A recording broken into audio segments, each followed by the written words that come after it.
Praise the lord. యేసు క్రీస్తు వారి పరిశుద్ధమైన నామంలో మీ అందరికి వందనాలు శుభాలు తెలియపరుస్తున్నానండి. యెషయా గ్రంథం 25 అధ్యాయం 8వ వచనం, ప్రతి వాని ముఖము మీద బాష్ప బిందువును తుడిచివేయును అని దేవుని వాక్యం సెలవిస్తుందండి. ఈ లోకంలో ప్రతి ఒక్క మనిషి కన్నీళ్లు దేవుడు తుడిచివేస్తాడండి. ప్రతి ఒక్కరివి, అంటే ఒకరివి ఉంచి ఒకరిని తీసివేసేది కాదు, కానీ దేవుడు మనల్ని ఎంతగా ప్రేమిస్తున్నాడంటే మనము సిలువలో బలి ఆగాల్సిన మనల్ని, మన ద్వారా మనం చేసిన పాపాలు, మనం చేసిన అతిక్రమాలు, మన బదులు దేవుడు సిలువలో బలి అయ్యారండి. దేవుడు ఎంత గొప్ప దేవుడు, ఎంత ప్రేమ కలిగిన దేవుడు, ఎంత ప్రేమ స్వరూపమైన దేవుణ్ణి మనం సేవించేది. మనం చూసే చూపు, నడిచే నడక, చేసే క్రియ ప్రతి ఒక్కటి ఆశీర్వాదకరంగా, దీవెనకరంగా, మహిమకరంగా ఉండాలండి. మన జీవితం యావత్తు దేవుడికి సమర్పించాలి. దేవుడు గొప్ప దేవుడు. దేవుడు ఎంతగా మనల్ని ప్రేమిస్తున్నాడంటే, దేవుడు ఎంతగా ఆయన సేవలోకి వాడుకోవాలని ఆశపడుతున్నాడంటే, దేవుడు ఎంతగా మనల్ని తీర్చిదిద్దుతున్నాడో మనం చూసుకుంటున్నాం. దేవుడు వాక్యము బలమైందండి. దేవుడు వాక్యము ప్రభావం కలిగింది. మన హృదయము బాధలో ఉంటుంది. కొన్ని జరగరాని జరిగినప్పుడు, లేదా కొన్ని గాయాలు మన హృదయానికి అయినప్పుడు మన కంట్లో నుంచి కన్నీరు, బాష్ప బిందువులు అనేటివి వస్తూ ఉంటాయి. అప్పుడు మనకి ఎలా ఆదరణ కలుగుతుందంటే, దేవుని వాక్యము మనకి ఆదరణ ఇస్తుంది. దేవుని వాక్యము మనకి నెమ్మదినిస్తుంది. దేవుడు వాక్యము మనల్ని బలపరుస్తుంది, స్థిరపరుస్తుంది. కాబట్టి మన ఫోకస్ అంతా దేవుని పైన ఉండాలి, దేవుని వాక్యం పైన ఉండాలండి. దేవుడు ప్రతి ఒక్క మానవాళిని ప్రేమించాలని ఆశపడుతున్నాడు. ప్రతి ఒక్క మానవాళికి దేవుడు తన ఆత్మనివ్వాలని ఆశపడుతున్నాడు. ప్రతి ఒక్క మానవాళి పరలోక రాజ్యంలో చేరాలి. యుగ యుగాలు స్తోత్రము స్తోత్రం అని దేవుని స్తుతించాలి. ప్రతి ఒక్కరు బాధపడకూడదు. ఏ బిడ్డ నరకంలోకి వెళ్ళకూడదు. ప్రతి ఒక్క బిడ్డ పరలోకానికి రావాలి. నేను ఉండేటువంటి ప్రదేశానికి ప్రతి ఒక్క స్త్రీ కావచ్చు, ప్రతి ఒక్క పురుషుడు కావచ్చు రావాలని యేసయ్య ఎంతగానో ఆశపడుతున్నాడండి. దేవుడు ఎంత గొప్ప దేవుడు, ఎంత శక్తివంతుడో మనం చూసుకోవచ్చు. దేవుని వాక్యము కుండను పగలగొట్టే సుత్తి వంటిదండి వాక్యము ప్రతిరోజు మనం ధ్యానిస్తుండాలి. మన హృదయంలో వాక్యం ఉండాలి. మనం ఎప్పుడైతే వాక్యాన్ని మనం ఉంచుకుంటామో, మనము దేనికి భయపడాల్సిన అవసరం లేదు, దిగులు పడాల్సిన అవసరం లేదు, చింతించాల్సిన అవసరం లేదు. మనం ఇతరులకు వాక్యం చెప్పాలి. ఇతరులు సర్వసత్యంలోకి ఖచ్చితంగా నడుస్తారు. దేవుడు ఎంత పరిశుద్ధుడంటే మన పాపాలన్నీ దేవుడు భరించాడు. ఆయన ఏ పాపం చేయలా. ఆయన దేవుడై ఉన్నాడు. సింహాసనాన్ని వదులుకొని ఎందుకు వచ్చాడు? ఆయన బాష్ప బిందువులు దేవుడికి వచ్చాడు. మన ద్వారా మన బాధనంతా దేవుడు అనుభవించాడు. దేవుడు ఇంత గొప్ప దేవుడిని మనము ఈ లోకంలో దేవుళ్ళు అని కొలవబడే వారి దగ్గర చూడగలుగుతాము, చూడలేము. దేవుని ప్రేమ అగాప్య ప్రేమ, లోతైన ప్రేమ అండి.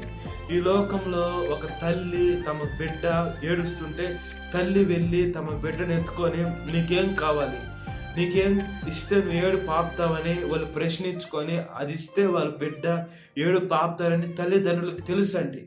మనము ఏది ఇస్తే మన బాష్ప బిందువులు తుడిచివేయబడతాయని కూడా మన పరలోకపు తండ్రికి తెలుసు. అయితే నోరు లేని బిడ్డలు అడగలేరు కాబట్టి వాళ్ళ తల్లిదండ్రులే గెస్ చేసి ఇస్తారు.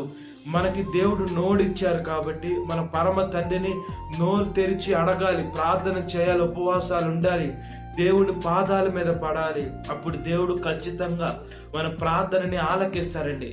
మన ప్రార్థనకి ఆమేన్ అని ముద్ర వేసేది ఎవరంటే నజరేయుడైన యేసు క్రీస్తు వారు. దేవుడు ఒక మంచి పొజిషన్లో మనల్ని పెట్టాలని ఆశపడుతున్నాడు. మనం ఒక మంచి స్థాయిలో ఉండాలని, సేవలో కావచ్చు, ఈ లోకంలో. అయితే కొన్ని స్థాయిలు, కొన్ని మెట్లు ఎక్కాలంటే మనకి శ్రమలు, బాధలు, కష్టాలు, ఇబ్బంది, నష్టాలు అవన్నీ కొంచెం అధిగమిస్తూ వెళ్ళాలి. ఎప్పుడైతే అవన్నీ మనకు అధికంగా వస్తాయో అప్పుడు దేవుడు తోడు కూడా మనతో అధికంగా ఉంటుందని. ఇప్పుడు మన ప్రయాణమై వెళ్తున్నాం, మన మార్గ మధ్యంలో అనేకం వస్తున్నాయి. యాక్సిడెంట్ల దగ్గర నుంచి తప్పించుకుంటున్నాం అంటే దేవుని యొక్క కృప ద్వారానే. ఏదో మన డ్రైవింగ్ స్కిల్స్ ద్వారా తప్పించుకోవటంలా. అయితే బాష్ప బిందువులను చూసుకున్నప్పుడు కన్నీళ్ళు, కాబట్టి బాధ కన్నీళ్ళు వేరే, సంతోషమైన ఆనంద బాష్పాలు వేరేనండి. ఆనంద బాష్పాలు ఏంటంటే, మనం ఏదైతే ఒకటి అనుకుంటామో అది మన చేతుల్లోకి వచ్చినప్పుడు మనం ఎంతగానో సంతోషానికి లోనైపోయి కంట్లో నీళ్ళు వస్తాయి. అది ఈ లోకంలో చూసుకున్నప్పుడు ఒక తల్లిదండ్రులు తమ బిడ్డను చూసుకున్నప్పుడు వాళ్ళు ఎంతగానో ఎమోషన్కి లోనవుతారు. బాధలో వచ్చిన కన్నీళ్ళు కాదు, సంతోషంలో వచ్చిన కన్నీళ్ళు.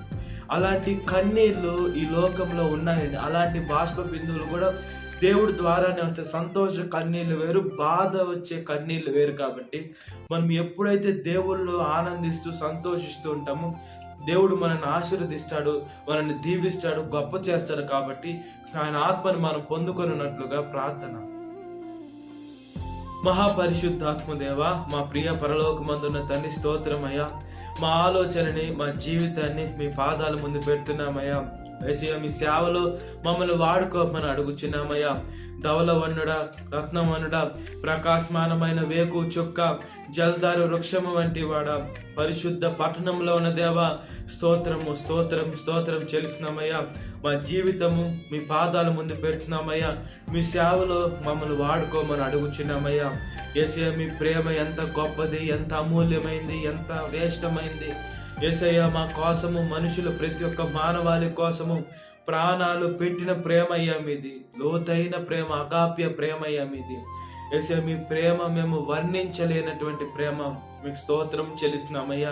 మా జీవితాన్ని మీ పాదాల ముందు పెడుతున్నాం. యేసయ్య, మా జీవితం యావత్తు మీ పాదాల దగ్గర సమర్పిస్తున్నాం. సహాయం చేయండి, సహాయం చేయండి, సహాయం చేయమని అడుగుచున్నామయ్యా. ఈ లోకంలో ప్రతి ఒక్క మానవాళి బాష్ప బిందువులు తుడిచివేస్తానన్నారయ్యా. మీరు తుడిచివేసేదానికే సిలువెక్కారయ్యా. అయితే ప్రతి ఒక్క మానవాళి పాపాలు ఒప్పుకొని విడిచిపెట్టి మీలో ఆనందించేదానికి సహాయం చేయండి అయ్యా.